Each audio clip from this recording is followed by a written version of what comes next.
ನೀವು ಒಂದು ಕತ್ತಿ ಫ್ಯಾಮಿಲಿ ಮತ್ತು ಜಾರಕಿಹೊಳಿ ಫ್ಯಾಮಿಲಿ ಒಟ್ಟು ಕೂತ್ಕೊಂಡು ನೀವು ರಾಜಕಾರಣಕ್ಕೆ ಬರ್ತೀರಾ ಅಂತ ಮುಂದೊಂದು ದಿನ?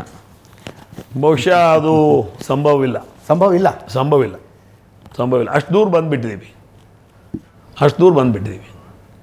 ಇನ್ನು ಜನ ಇದನ್ನು ನಾವೇನೋ ಮಾಡಿದ್ರು ಸಹಿತ ಜನ ನಮ್ಮನ್ನು ಕ್ಷಮ ಮಾಡೋದಿಲ್ಲ. ಅಷ್ಟು ದೂರ ಬಂದುಬಿಟ್ಟಿದ್ದೀವಿ. ಅಲ್ಲ, ನೀವು ರಮೇಶ್ ಜಾರಕಿಹೊಳಿ ಅವ್ರ ಜೊತೆ ಚೆನ್ನಾಗಿಲ್ಲ ಈಗ? ಯಾರು? ನೀವು? ಅಲ್ಲ, ಮೊದಲಿಂದನೂ ರಮೇಶ್, ಈಗ ಜಾರಕಿಹೊಳಿ ಫ್ಯಾಮಿಲಿ ನನಗೆ ಮೊದಲು ಪರಿಚಯ ಇದ್ದವರು ರಮೇಶ್. ಅಲ್ಲ, ಕರ್ಕೊಂಬಂದವರೇ ನೀವಲ್ಲ? ನೀವು ನಿಮ್ಮ ತಂಡದವ್ರದೆಲ್ಲ? ಇಲ್ಲ, ಮೊದಲು ರಾಜಕಾರಣಕ್ಕೆ ಇವತ್ತು ರಮೇಶ್ ಜಾರಕಿಹೊಳಿ ಅವರು ನಾನು ಭಾಳ ಕ್ಲೋಸ್ ಆಗಿದ್ದಂಥ ಫ್ರೆಂಡ್ಸು. ಬಟ್ ನಮ್ಮ ಅಣ್ಣನ ವಯಸ್ಸಿನವನು ಅವನು. ಅದರ ನಂತರ 96ರಲ್ಲಿ ನಮ್ಮ ಅಣ್ಣ ಉಮೇಶ್ ಅಣ್ಣ ಕತ್ತಿಯವರು ನಾನು ಕೂಡಿ MLC ಮಾಡಬೇಕು ಅನ್ನೋಂಥ ವಿಚಾರ ಮಾಡಿಕೊಂಡು ಫಸ್ಟು 94ರಲ್ಲಿ ತುಪ್ಪದಂತ ಒಬ್ಬ ಡೈರೆಕ್ಟರ್ ಇದ್ದರು ನಮ್ಮ DCC ಬ್ಯಾಂಕ್ನಲ್ಲಿ. ಅವ್ರು ತೀರಿ ಹೋದರು.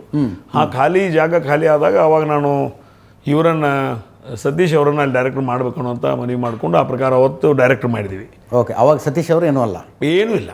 ರಾಜಕಾರಣ ಗಂಧ ನೀವು ಅಣ್ಣ ಅವರು ಗೋವಿಂದ ಕಾರಜೋಳರು ಇದ್ರ ಅನ್ಸುತ್ತೆ? ಇಲ್ಲ, ನಾವಿಬ್ರೆ. ಓಕೆ, ಕರ್ಕೊಂಬಂದ್ವಿ. ಅದ ನಂತರ 96ರಲ್ಲಿ ಒಂದು MLC ಬಂತು. ಅದನ್ನು ವಿಶೇಷವಾಗಿ ನಮ್ಮ ಅಣ್ಣ ಇಲ್ಲ ನೀನೇ ನಾನು ಭಾಳ MLA ಆಗಿದ್ದೀನಿ, ನೀನು MLC ಆಗುವಂತ ನನ್ನ ಸಲುವಾಗಿ ತಂದಿದ್ದ. ನಾನು ಬೇಡ, ಸತೀಶ್ ಅವರು ನಮ್ಮ ಪಕ್ಕದವರು ಮತ್ತು ಒಂದು ಹಿಂದುಳಿದ ಕ್ಷೇತ್ರಕ್ಕೆ ಇರಬೇಕಾಗ್ತದೆ, ಅವ್ರಿಗೂ ಒಂದು ಆ ಸಮಾಜಕ್ಕೂ ಒಂದು ಸ್ಥಾನಮಾನ ಕೊಡಬೇಕಾಗ್ತದಂದು ಅವ್ರಿಗೆ ಸತೀಶ್ ಅವ್ರಿಗೆ ಕೊಡಲಿಕ್ಕೆ ಹೇಳಿದೆ. ಆ ಪ್ರಕಾರ ಸತೀಶ್ ಅವ್ರಿಗೆ ಕೊಟ್ಟರು. ಅದರ ನಂತರ ಮತ್ತೊಮ್ಮೆ ತಂದ ನಮ್ಮ ಅಣ್ಣ. ತಂದಾಗ ನನಗೆ ಬೇಡ, ಅದು ಜೈನ್ ಸಮಾಜ. ರಾಮಕೃಷ್ಣ ಹೆಗಡೆ ಅವರು ಮಾಡೋಣ ಅಂದ್ರಂತೆ, ಅದೇ ನಾನು ಹೇಳ್ತೀನಿ. ಈಗ ರಾಮಕೃಷ್ಣ ಹೆಗಡೆ ಮೊದಲು ಪಟೇಲ್ರ ಹತ್ರ ಹೋದ್ವಿ. ಪಟೇಲ್ರದ್ರು ಬೇಡಪ್ಪ, ಅವ್ರನ್ನ ಬೇಡ ಅಂತ ಸ್ವಚ್ಛವಾಗಿ ಹೇಳಿದ್ರು. ನನ್ನ ಅವನ ಬೇದರು ಸಿಕ್ಕಾಪಟ್ಟೆ ಪಟೇಲ್ರು. ಆಮೇಲೆ ರಾಮಕೃಷ್ಣ ಹೆಗಡೆ ಅವರು ಅದೇ ಮೂಡ್ನಲ್ಲಿದ್ದರು.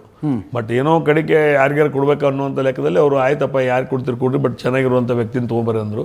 ಅಣ್ಣ ನಾನು ಜವಾಬ್ದಾರಿ ಇದ್ದೀನಿ, ನಾನು ಜವಾಬ್ದಾರಿ ಇದ್ದಾನು ಅಂತ ಮಾತನ್ನು ಹೇಳಿದರು. ಅವಾಗ ಹೆಗಡೆ ಅವರು ಒಪ್ಕೊಂಡು ಟಿಕೆಟ್ ಇಶ್ಯೂ ಆಯಿತು. ಇವೆಲ್ಲ ಘಟನೆ ನಡೆದದ್ದು. ಆಮೇಲೆ ಮತ್ತೊಮ್ಮೆ ತಂದಾಗ ಅದನ್ನು ವೀರಕುಮಾರ್ ಪಾಟೀಲ್ರಿಗೆ ನಾನೇ ಸ್ವತಃ ಹೋಗಿ, ನಿಮ್ಮ ಅಲ್ಪ ಸಮಾಜ ಇದೆ, ಜೈನ್ ಸಮಾಜ ನಮ್ಮ ಜಿಲ್ಲೆಯಲ್ಲಿ ಭಾಳ ಇದೆ, ಅದಕ್ಕೆ ಒಬ್ಬರು ಬೇಕು ಅಂತ ಅವತ್ತಿನ ದಿವಸ MLCಯನ್ನು ವೀರಕುಮಾರ್ ಪಾಟೀಲ್ಗೆ ಕೊಟ್ಟು ಅವರನ್ನು MLC ಮಾಡಿದ್ದೀವಿ.